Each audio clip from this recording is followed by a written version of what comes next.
आपण असं म्हणतात का हिंदू धर्म इस्लाम धर्म, खरं तर हे मिसनॉमर ज्याला म्हणतात, चुकीचं नाव आहे. धर्म एकच आहे, तो सनातन आहे.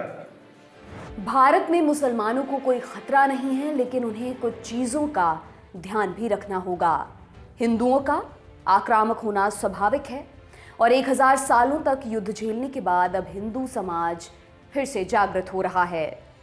ये सभी बयान जो आपने अभी अभी सुने राष्ट्रीय स्वयंसेवक प्रमुख मोहन भागवत के हैं. मुस्लिमों को सलाह देने से लेकर उग्र हो रहे हिंदू समाज की वजह तक आरएसएस प्रमुख मोहन भागवत ने क्या क्या कहा है, आइए सुनते हैं. आरएसएस प्रमुख मोहन भागवत ने पत्रिका 5 जनवरी के संपादक हितेश शंकर और ऑर्गेनाइजर के संपादक प्रफुल्ल केतकर को इंटरव्यू दिया है. ये दोनों ही पत्रिकाएं आरएसएस की हैं. मोहन भागवत ने इंटरव्यू में भारत में रह रहे मुस्लिम समाज को एक सलाह दी है. भागवत कहते हैं, सीधा सा सच है, हिंदुस्तान को हिंदुस्तान ही रहना चाहिए. आज भारत में रह रहे मुसलमानों को कोई नुकसान नहीं है, इस्लाम को डरने की ज़रूरत नहीं है, लेकिन उन्हें श्रेष्ठता बोध का नैरेटिव छोड़ देना चाहिए. हमारा रेस महान है, हमने एक बार इस धरती पर शासन किया था और इस पर फिर से शासन करेंगे. सिर्फ हमारा रास्ता सही है, बाकी सब गलत हैं. हम अलग हैं, इसलिए हम ऐसे ही रहेंगे, हम साथ नहीं रह सकते. मुस्लिमों को इस नैरेटिव को छोड़ देना चाहिए. वास्तव में यहाँ रहने वाले सभी लोग, चाहे हिंदू हों या कम्युनिस्ट, उन्हें इस तर्क को छोड़ देना चाहिए. मुस्लिमों को सलाह देने के बाद आरएसएस प्रमुख मोहन भागवत ने हिंदू और हिंदुत्व पर भी बात की. न्यूज़ एजेंसी पीटीआई के मुताबिक मोहन भागवत कहते हैं, हिंदू हमारी पहचान है, हमारी राष्ट्रता है, हमारी सभ्यता की विशेषता है. एक ऐसा गुण जो सबको अपना मानता है, जो सबको साथ लेकर चलता है. हम कभी नहीं कहते कि सिर्फ हमारा सच ही सच है और तुम्हारा झूठा है.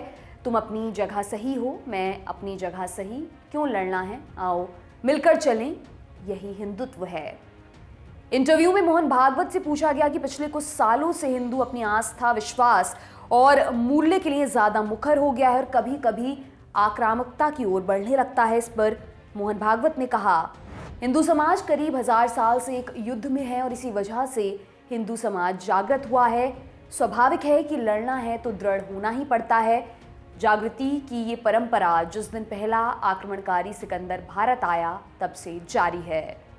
मोहन भागवत के इन बयानों ने सियासी गर्मी को बढ़ा दिया है. एआईएमआईएम चीफ असदुद्दीन ओवैसी ने भी ट्वीट कर मोहन भागवत को जवाब दिया है. ओवैसी ने लिखा है, मोहन भागवत कौन हैं जो मुसलमानों को भारत में रहने या हमारे धर्म का पालन करने की अनुमति दें. हम भारतीय हैं क्योंकि अल्लाह की मर्जी है. उन्होंने हमारी नागरिकता पर शर्तें लगाने की हिम्मत कैसे की. हम भारत में अपने विश्वास को एडजस्ट करने या नागपुर के कथित ब्रह्मचारियों के समूह को खुश करने के लिए नहीं हैं. शिवसेना के राज्यसभा सांसद संजय राउत के मुताबिक बार बार हिंदू मुसलमान करने से एक बार फिर देश का बंटवारा हो सकता है.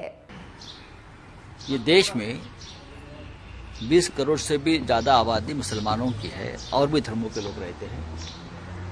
अगर चुनाव जीतने के लिए, राजनीति करने के लिए आप बार बार हिंदू मुसलमान करते रहोगे, यही फसाद, यही झगड़े करते रहेंगे, तो देश फिर एक बार टूट जाएगा. फिर एक बार विभाजन की स्थिति पैदा होगी. लोगों के मन में डर पैदा करके आप ज़्यादा दिन राजनीति नहीं कर सकते. मोहन भागवत के इस बयान पर आपकी कोई राय हो तो हमें कमेंट बॉक्स के जरिए ज़रूर बताएं. मेरा नाम दिव्यांशी है. आपके लिए तमाम जानकारी जुटाई है हमारे साथी भानु ने. शुक्रिया.